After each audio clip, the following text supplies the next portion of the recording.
is constricting blood flow, right? So we've got these arteries that run up our neck. If we put pressure on them, the blood stops flowing, oxygen stops going to our brain, and if we don't tap out, then we pass out. So blood choke is one reason someone would tap out. Another reason you can make somebody tap out is putting what they call like a wind choke. So I'm basically crushing their throat in a way that's really uncomfortable, and most people freak out. Like a lot of times there's not danger, but it's just scary, so you tap out, unless they're gonna like crush your windpipe. But, you know. Yeah, exactly. And then the third one, which is more the break your head off category, is any kind of twisting neck crank pressure. So, if you go out there and you say, I'm only gonna get blood chokes, I've run into people who have, for some inexplicable reason, basically gills in their neck. I've had people give me my favorite choke, won't tap out. There's a guy in Las Vegas named Kyle Griffin.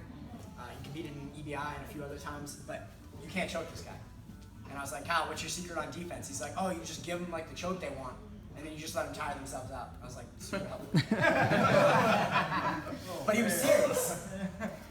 You know, I've seen Thurman roll. Like, Thurman's tough to tap, man. You know what I mean? There's guys out there that you can have that 98% pie chart, and maybe you just don't even know the last 2% and you can't get the finish. So, in an ideal scenario, I want the threat of all three. At least 2 of the 3.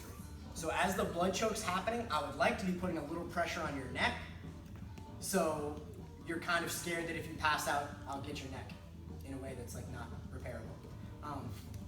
So all that's to say, you know, like sometimes I'll come up off a guillotine and someone will be like, oh, that was kind of a neck crank, and I'm like, cool. Like I appreciate the info, but it doesn't really make me feel any less good about what I just accomplished.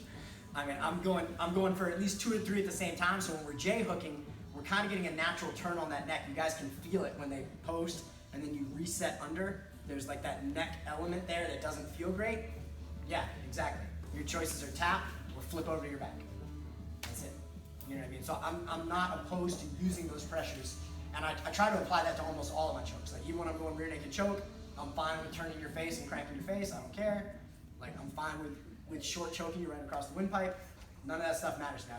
It's all about people tapping 3 times. You know what I mean? So as long as my training partners are cool with training that way as well, I always check in first. All right, so next move, and this is probably, if there was one guillotine that I could hit, this would be the one. If like going into a match, like which one are you gonna do? I would try to get this one because this is the funniest one. My buddy in California, his name's Fernando Gonzalez, he fights in Bellator now. He came up with this variation, and it's awesome, effective, and hilarious, which is really what I look for in all of my grappling. So we come across on the J hook, and that near side hand shows up and grabs the choke arm. Very frustrating, sometimes hard to finish. I reach, so now I've let go of my J hook, and this hand reaches and connects to Chris's hand, and then they separate.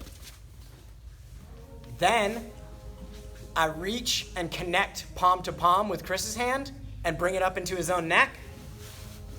And now I tap him out with his hand underneath his chin, which is hilarious to me. Because he's like, oh man, I'm gonna stop this choke, and it's like, you just literally gave me something that I'm now gonna use to choke you. So to me, that's always, whenever I get this one, people are like, oh man, you choked me with my own hand. I'm like, yeah, I know. So awesome. So let me take Chris's head out of this for a second, just so you guys can see what's going on. We're here, he reaches up, I'm still gonna need your, yeah. His hand, I connect as close to my hand as possible and split them. Now I reach back and grab. So it's almost kind of like we're like reverse gable gripping each other. Then I grab everything together, slide it up into his neck, and finish the choke. So basically, you can feel when you're doing the normal J hook, right? Your hands take up a certain amount of space that you're pushing your shoulder over to, and that creates some of the choke. When you add an extra hand, you're just taking up more space. So the choke should be even faster when they bring their hand into the battle for you. So I love this variation. It cracks me up every time. So I'm on the J hook, the hand reaches up near side. I disconnect, connect to their hand as close as possible, and shear them apart, and then immediately reach back and grab.